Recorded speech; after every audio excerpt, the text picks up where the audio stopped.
Hello बच्चों, let's read the question and the question says which of the following statements regarding responses of organisms to abiotic factors is false. Option A, all the birds and mammals are capable of thermoregulation. Option B, majority of animals and nearly all plants cannot maintain a constant internal environment. Option C, shivering is a kind of exercise which produce heat and raises body temperature. Option D, very small animals are commonly found in polar regions as they have to spend less energy to generate body heat. Option E, diapause is a stage of suspended development seen in zooplanktons. Organisms के तीन type के responses होते हैं। जो response of organism है वो तीन type के हैं। पहला है रेगुलेट करते हैं वो, या फिर कंफर्म करेंगे, या फिर वो पार्शियल रेगुलेटर होंगे।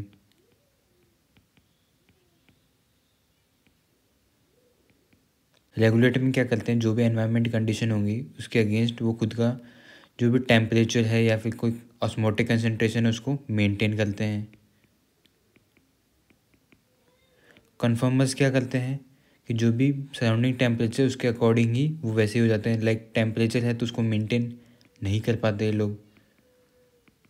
जो पार्शियल रेगुलेटर है वो एक लिमिटेड रेंज तक रेगुलेट करते हैं, लिमिटेड रेंज तक रेगुलेट करेंगे और उसके बाद वो भी कन्फर्मर जैसे बिहेव करने लग जाते हैं। ये तीन टाइप के रिस्पॉन्सेज एनिमल्स या फिर ऑर्गेनिजम्स देते हैं। अब हमारे ऑप्शंस देखते हैं। पहला है all birds and mammals are capable of thermoregulation. तो ये बात सही है। थर्मोरेगुलेशन इज कि वो अपना टेम्परेचर मेंटेन कर पाएंगे। हमको पता है कि animals, mammals and birds are warm blooded, तो उसकी वजह से वो रेगुलेटर्स हैं या फिर थर्मोरेगुलेशन कर पाएंगे इजीली।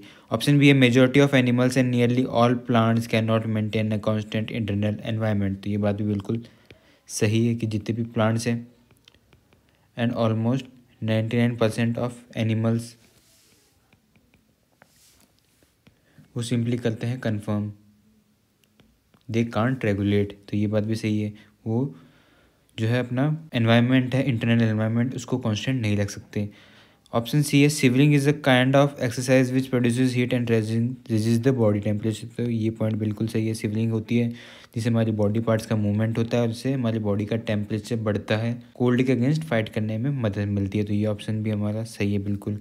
ऑप्शन डी की बात करते हैं। Very small animals are commonly found in polar regions as they have to spend less energy to generate body heat. तो ये है हमारा स्टेटमेंट गलत। पोलर रीजन्स के अंदर अकॉर्डिंग टू एलन्स रूल जो भी एनिमल्स मिलेंगे ना उनके या तो शॉर्ट ईयर्स होंगे एंड शॉर्ट लिम्स होंगे, ताकि जो हीट का लॉस है ना वो मिनिमाइज किया जा सके, कम किया जा सके। अब स्मॉल बर्ड्स जो है ना, small birds in small animals, उनमें क्या दिक्कत है कि उनका सरफेस एरिया टू वॉल्यूम जो रेशियो होता है ना वो बहुत ज़्यादा हाई होता है। उसकी वजह से वो हीट लॉस बहुत ज़्यादा करते हैं, इसलिए वहाँ पे वो सर्वाइव कर नहीं पाएंगे अगर वहाँ पे प्रेजेंट भी होंगे। तो इसलिए स्मॉल एनिमल्स वहाँ पे पाए नहीं जाते हैं। तो ये हम ऑप्शन हमारा गलत हो जाएगा उसके अकॉर्डिंग। ऑप्शन ई की बात करते हैं। Diapause is a stage of suspended development seen in zooplanktons. तो ये टाइप ऑफ रिस्पॉन्स है जिसके अंदर ऑर्गेनिज्म एस्केप कर जाते हैं इन टाइम। तो जो डायपोज वाली स्टेज है वो देखने को मिलती है जूप्लैंक्टन्स के अंदर। इसी की तरह एक और जो एस्केप इन टाइम है वो है हाइबरनेशन, जो हमारा करता है बेल। क्वेश्चन में हमसे यही पूछा था कि इनमें से कौन सा स्टेटमेंट फॉल्स है, तो वो है हमारा ऑप्शन डी। तो हमारा करेक्ट आंसर हो जाएगा option D. Very small animals are commonly found in polar regions as they have to spend less energy to generate body heat. Hope you understood it well. All the best.